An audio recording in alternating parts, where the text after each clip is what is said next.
Good morning student. देखो अपना छठवां चैप्टर है वो चला था, पादपों में जल अवशोषण है और रसारोहण की क्रिया है, यह आपकी चल रही थी। इसके अंदर पादपों के अंदर जो जल है, जल का किस प्रकार से मूल रोम के द्वारा अवशोषण किया जाता है, जल कितने रूप के अंदर पाया जाता है, मृदा जल के प्रकार अपने पढ़े थे। इसके बाद में आता है पादपों में जल अवशोषण करने वाले प्रमुख अंग। पादप हो गया था, केशिका जल हो गया था ना पूरा। अगला है पादपों में जल अवशोषण करने वाले प्रमुख अंग। जल का अवशोषण मुख्य रूप से पादपों के अंदर जल का अवशोषण करने वाले प्रमुख अंगों के अंदर आता है बेटे मूलरोम। मूल रोम प्रमुख रूप से पादपों के अंदर जल का अवशोषण करने का कार्य करता है। तो जल अवशोषण करने वाले जैसे आपके शैवाल है, कवक है, इन सभी के अंदर जल अवशोषण करने वाले भाग होते हैं। देखो इसमें पादपों में जल अवशोषण करने वाले अंग, पादपों में जल अवशोषण करने वाले अंग।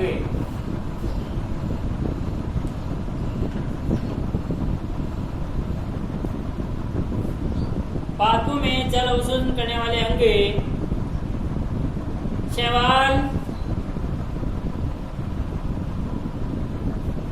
शैवाल, एल्गी, कवक, शैवाल, कवक आदि में जल अवशोषण हेतु जल अवशोषण हेतु विशेष अंग पाए जाते हैं। आदि में जल अवशोषण हेतु विशेष अंग पाए जाते हैं।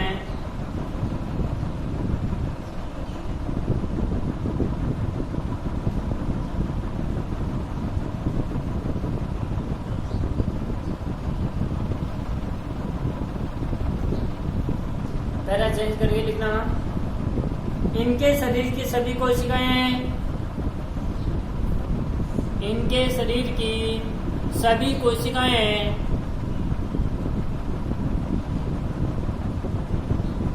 जल का अवशोषण करती हैं। इनके शरीर की सभी कोशिकाएं जल का अवशोषण करती हैं। चेंज करके लिखना। ब्रायोफाइटा में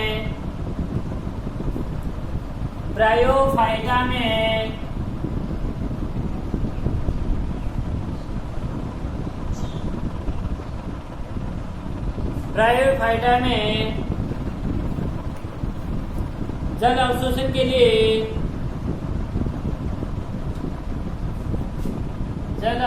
के लिए मूलाभास से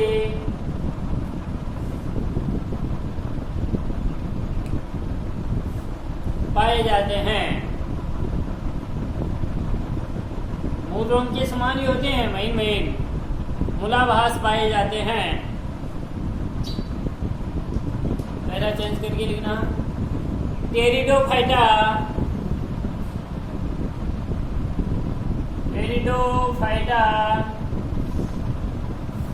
जिम्नोस्पर्म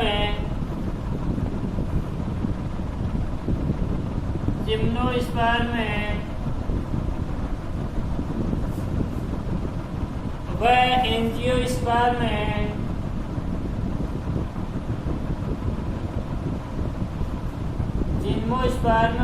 एंजियोस्पर्म में जल अवशोषण के लिए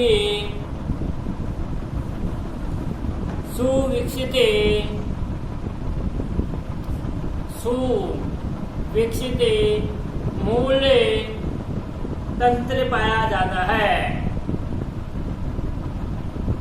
यानी मूलरोम जो जड़ है ना, जड़ों का जाल आपका पाया जाता है, सुविकसित मूल तंत्र पाया जाता है।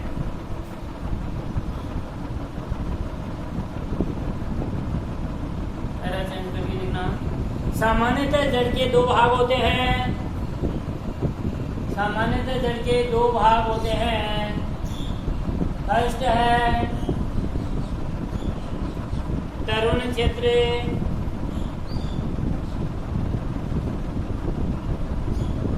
तरुण क्षेत्र, और सेकंड है परिपक्व क्षेत्र, परिपक्व क्षेत्र। तरुण क्षेत्र और परिपक्व क्षेत्र।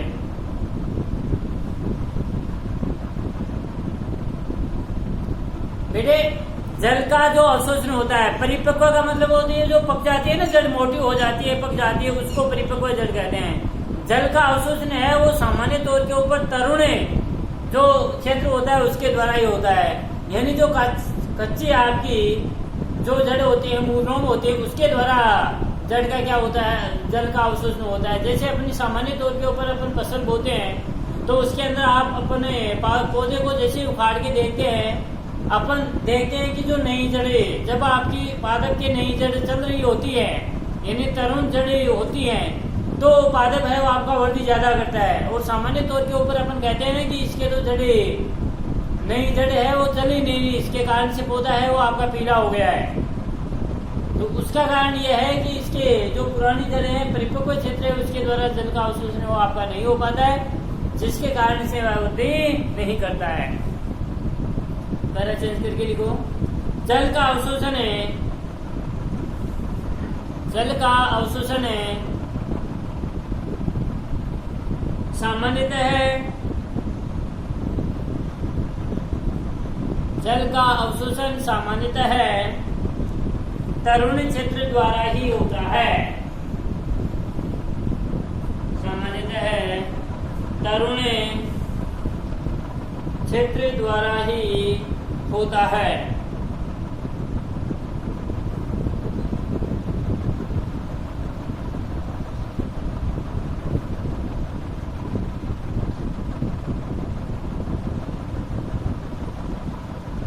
पहला चेंज करके लिखना, परिपक्व क्षेत्र में, परिपक्व क्षेत्र में कोशिकाओं में लिग्निफिकेशन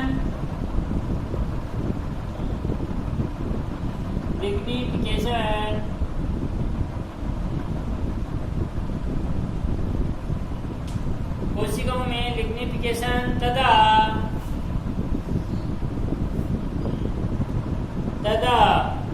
सुबेरिनीकरण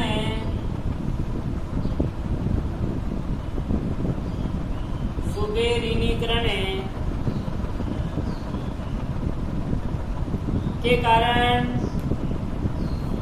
लिग्निफिकेशन तथा सुबेरिनीकरण के कारण इनकी भित्तियां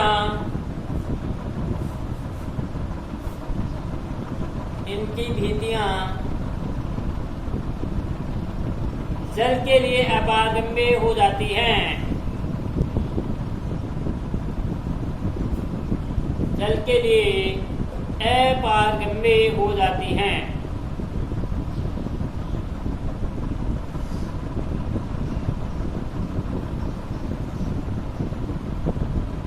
मेरा चेंज करके लिखना, तरुण क्षेत्र को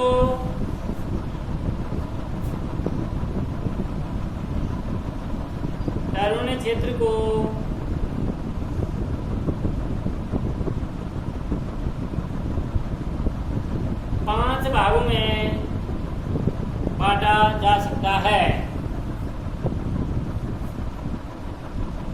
तरुण क्षेत्र को 5 भागों में बांटा जा सकता है। पहला भाग है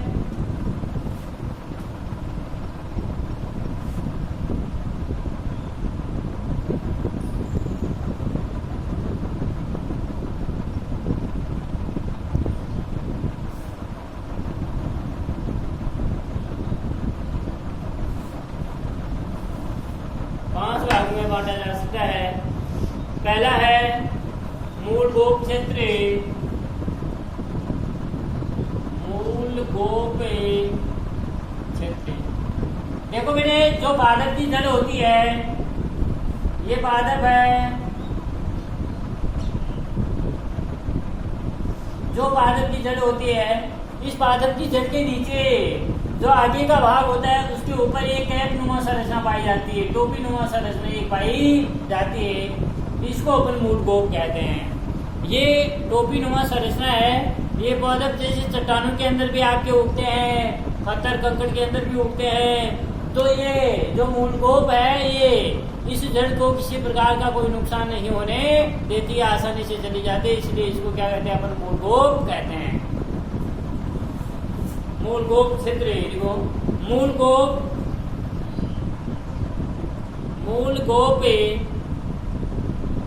मूल शीर्ष पर, मूल गोप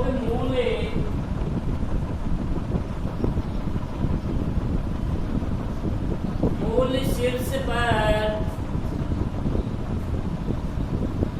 शीर्ष पर टोपी के आकार के,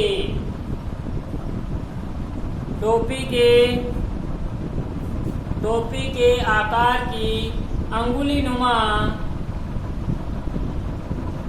टोपी के आकार की अंगुली नुमा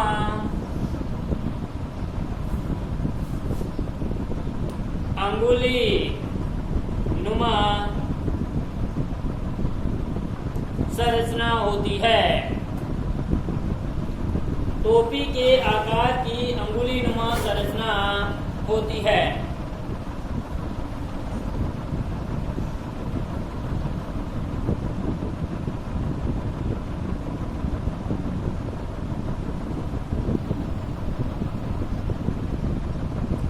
जो मूल की मृदा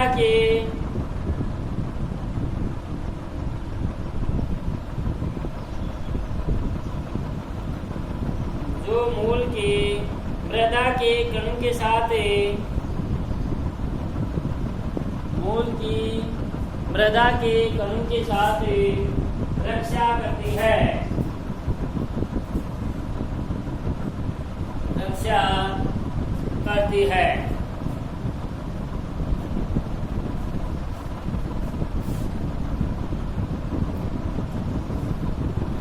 सेकंड है विभज्योतिकी क्षेत्र।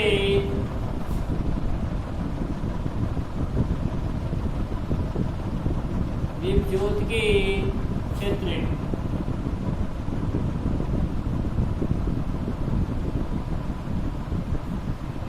विभज्योतिकी क्षेत्र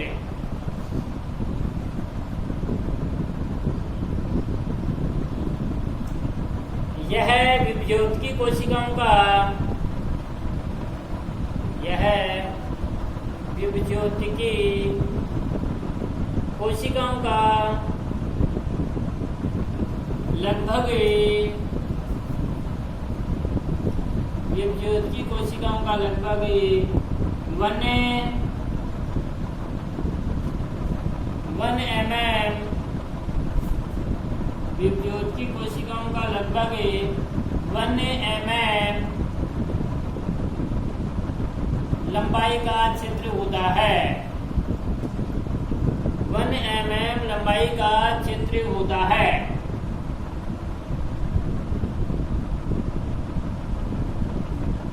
इस क्षेत्र की कोशिकाएं,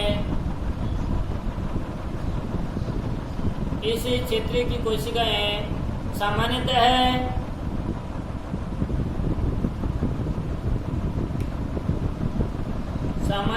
छोटे, पतले,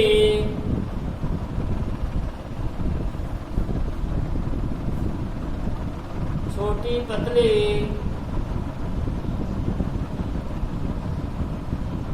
पतली भीति वाले, छोटी पतली भीति वाले तथा सघन प्रोटोप्लाज्म युक्त होती हैं, तथा सघन प्रोटोप्लाज्म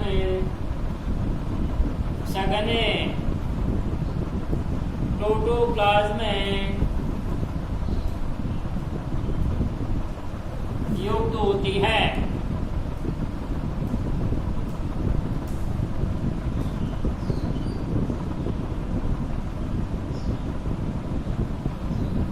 पैरा चेंज करके लिखना। इस क्षेत्र की कोशिकाएं विभाजन करके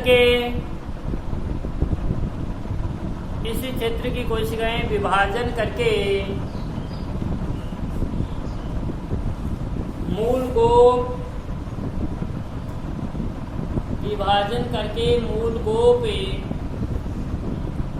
तथा नई कोशिकाओं का निर्माण करती हैं।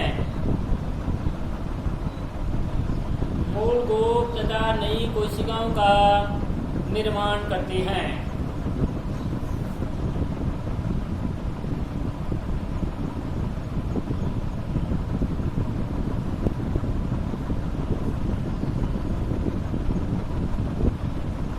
थर्ड है कोशिका दीर्घीकरण क्षेत्र।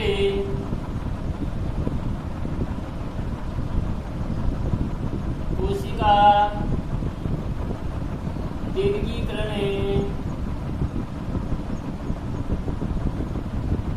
क्षेत्र। कोशिका दीर्घीकरण क्षेत्र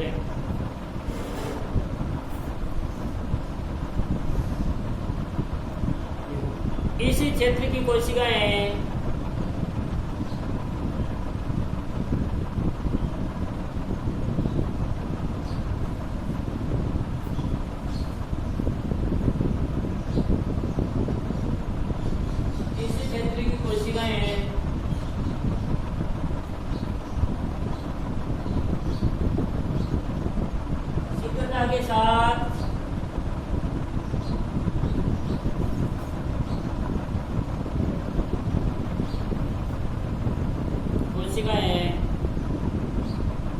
शीघ्रता के साथ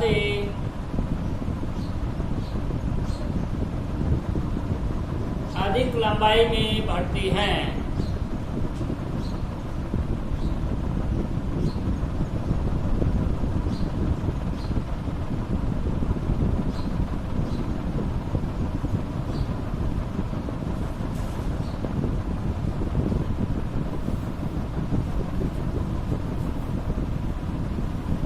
अधिक लंबाई में बढ़ती हैं।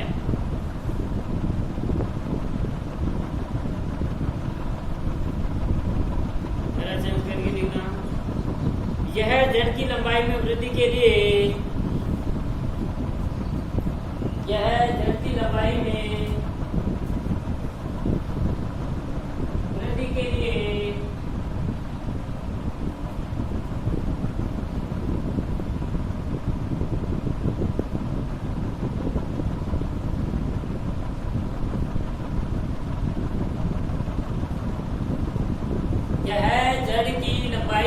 वृद्धि के लिए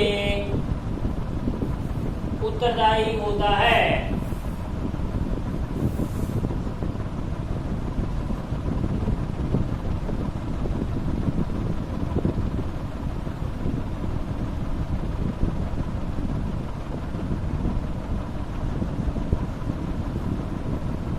वृद्धि के लिए उत्तरदायी होता है। जो होता है मूल रोम क्षेत्र।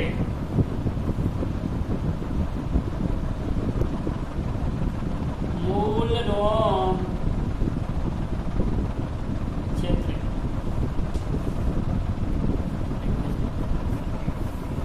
यह जाइलम व फ्लोएम का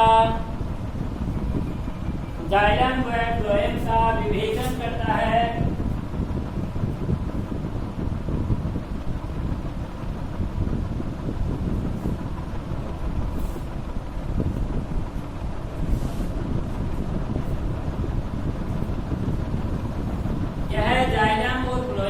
विभेदन करता है। देखो जाइलम होता है, एक फ्लोएम होता है। जाइलम तो क्या होता है, यानी जड़ों के द्वारा जो अवशोषित खनिज पदार्थ होते हैं वो पादप के प्ररोह तंत्र तक पहुंचाने का कार्य करता है, वो आपका जाइलम होता है। और फ्लोएम होता है पादप के द्वारा जो पत्तियों में संग्रहित जो खाद्य पदार्थ होते हैं उनको पौधे की जड़ों तक पहुंचाने का कार्य है वो आपका फ्लोएम वाला भाग करता है। जाइलम और फ्लोएम दोनों के अंदर विभेदन करता है। इस क्षेत्र की एपिडर्मिस की इस क्षेत्र की एपिडर्मिस की कुछ कोशिकाएं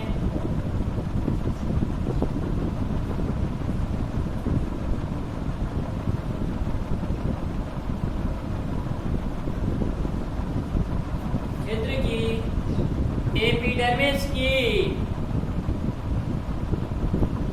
कुछ कोशिकाएं बहुत पतली और कोमल कुछ कोशिकाएं बहुत पतले तथा कोमल धागे के समान संरचना का निर्माण करती हैं। धागे के समान संरचना का निर्माण करती हैं।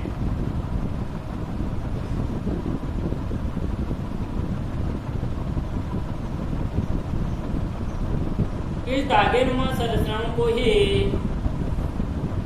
इन धागेनुमा संरचनाओं को ही मूल रोम कहते हैं। यानी जड़े को देखो, पादप की जड़ को अपन जैसे देखते हैं मूल को, तो इसके महीने महीने धागेनुमा संरचनाएं जो आपकी रहती हैं मूल जड़ के अलावा, इनको अपन मूल रोम कहते हैं।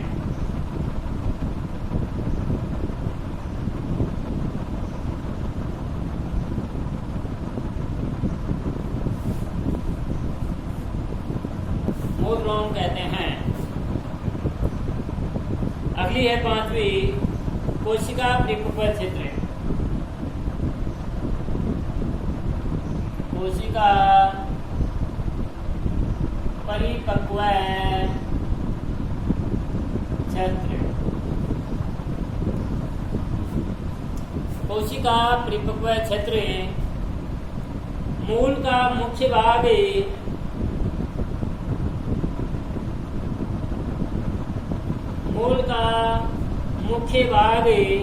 इसी का बना होता है।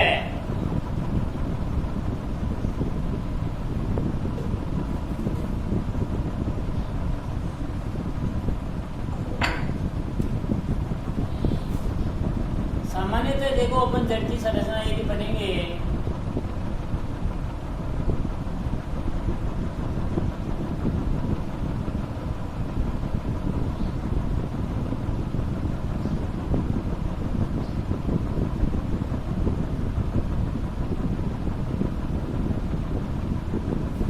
ये मानो अपनी जड़ है, इसके ऊपर इसके टो के ऊपर ये एक कैप नुमा संरचना जो होती है, इस कैप नुमा संरचना को क्या कहते हैं अपन? मूल गोप कहते हैं। क्या कहते हैं? मूल गोप क्षेत्र कहते हैं। यहाँ पर इसके अंदर विभेदनकारी संघ पाए जाते हैं जिसको अपन विभेदकी क्षेत्र कहते हैं। ये इसका विभेदकी क्षेत्र है।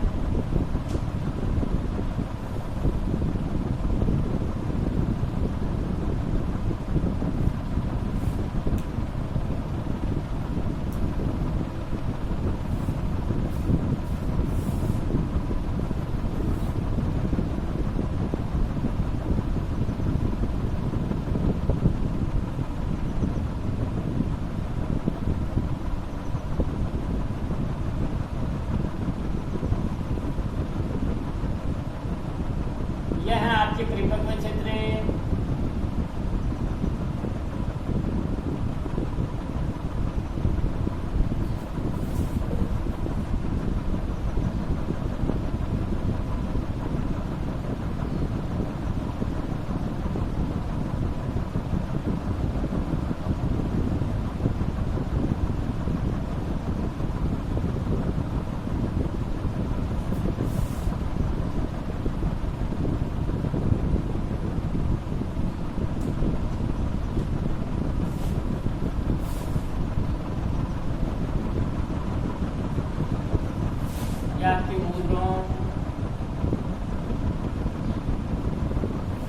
मूल के हैं वो निकले रहते हैं, इनको अपने मूलों कहते हैं। ये इसका परिपक्व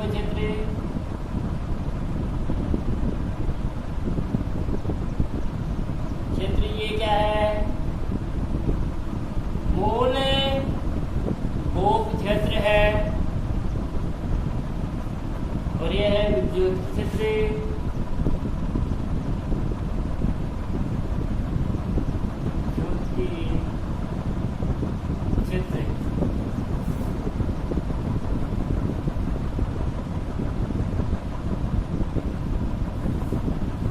ये मूल शीर्ष की संरचना है, मूल शीर्ष की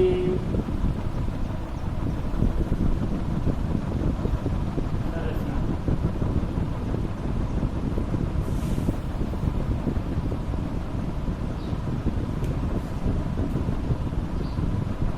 समझा लो इसको।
बना लिया। ये था अपना मूल के प्रकार पूछे। अब जल अवशोषण की क्रियाविधि, जल अवशोषण की क्रियाविधि।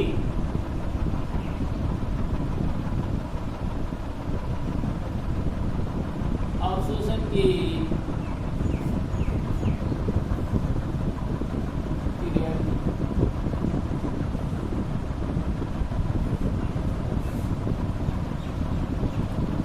जल अवशोषण की क्रियाविधि मुख्य रूप से अवशोषण दो प्रकार से होता है, एक निष्क्रिय अवशोषण और दूसरा आपका सक्रिय अवशोषण। जल अवशोषण की क्रियाविधि को सर्वप्रथम एक क्रेमर नामक वैज्ञानिक था, उसने दिया था। देखो क्रेमर के अनुसार पापों में, क्रेमर के अनुसार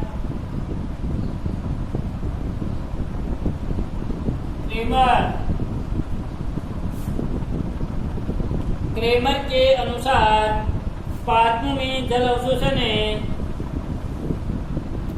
क्रेमर के अनुसार पापों में जल अवशोषण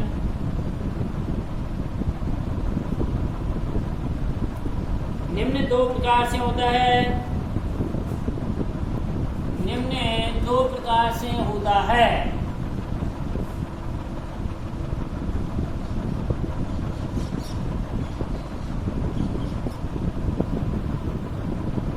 इसके अनुसार, क्रेमर के अनुसार पहला है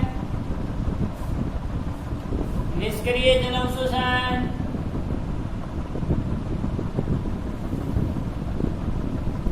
सक्रिय जल अवशोषण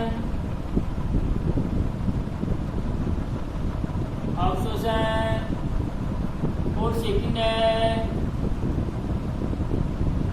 सक्रिय जल अवशोषण।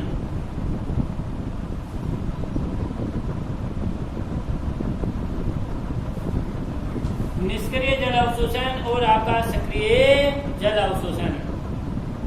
निष्क्रिय जल अवशोषण तो देखो बेटे, ध्यान दो इधर। निष्क्रिय जल अवशोषण तो किसे कहते हैं? ये अपना कोई पादप है,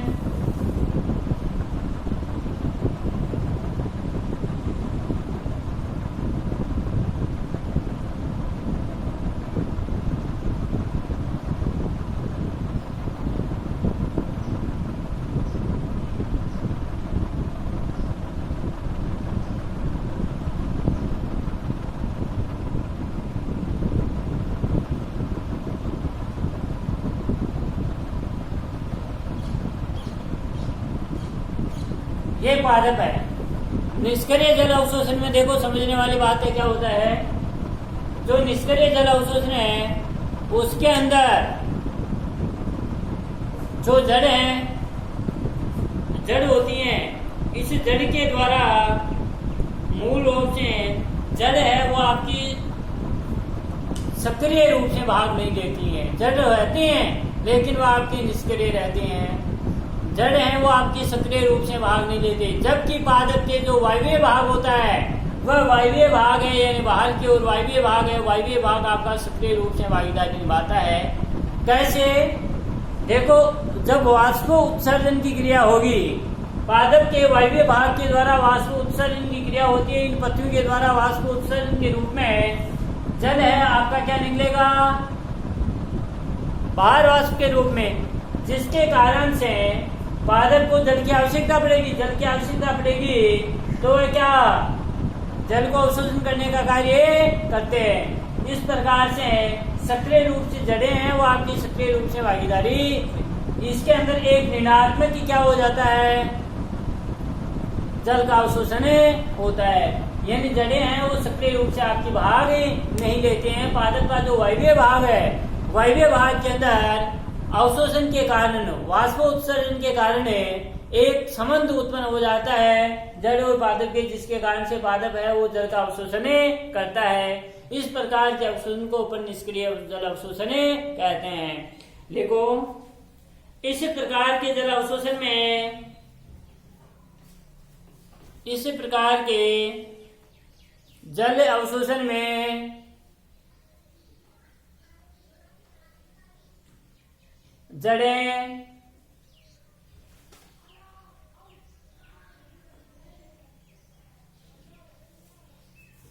जल अवशोषण में जड़ें सक्रिय रूप से भाग नहीं लेती हैं। जड़ें सक्रिय रूप से भाग नहीं लेती हैं।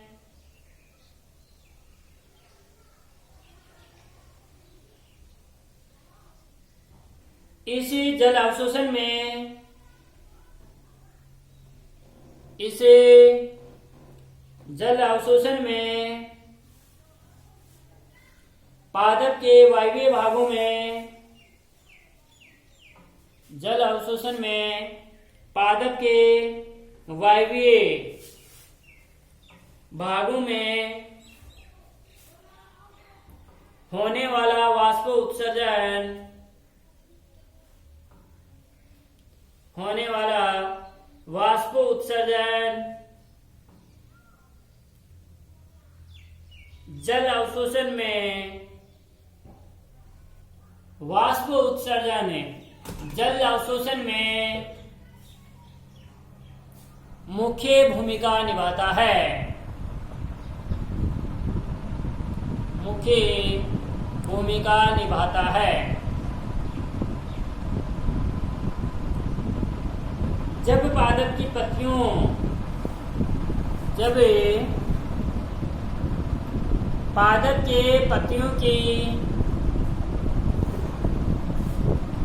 पर्ण मध्योतक कोशिकाएं हैं,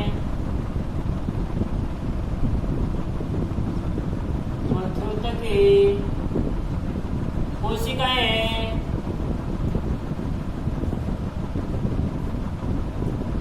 मध्योदक कोशिकाओं से जल का वाष्प के रूप में पर्ण मध्योदक कोशिकाओं से जल का वाष्प के रूप में उत्सर्जन होता है,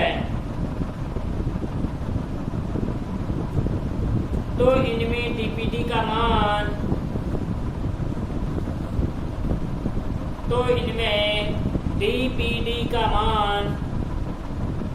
विसरण दाब न्यूनता डीपीटी क्या है जो अपने पहले पढ़ लिया है। डीपीटी का मान अधिक हो जाता है,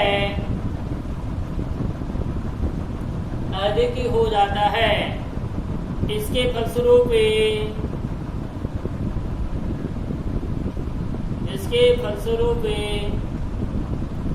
पीछे की कोशिकाओं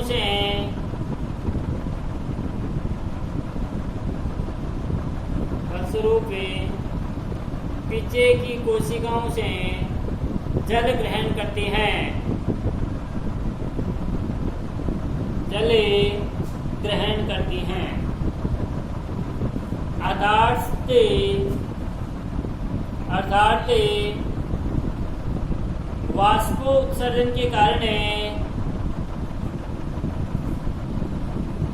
अर्थात वाष्पोत्सर्जन के कारण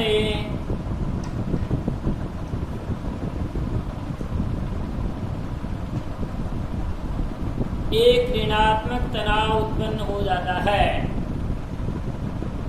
वाष्प उत्सर्जन के कारण एक तनाव उत्पन्न हो जाता है।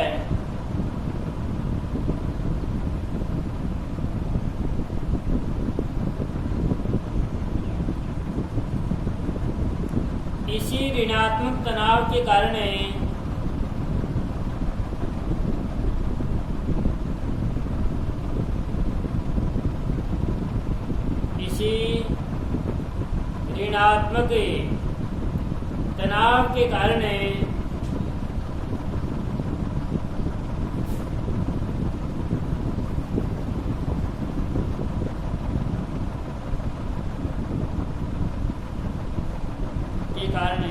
मृदा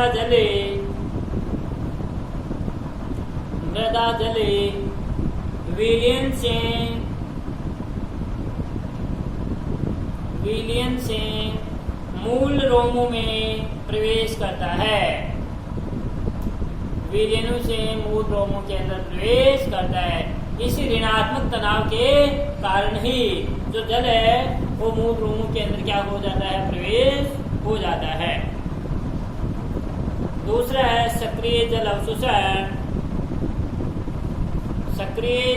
अवशोषण। इसको है वो अपने अगले कालांश के अंदर पढ़ेंगे। Thank you.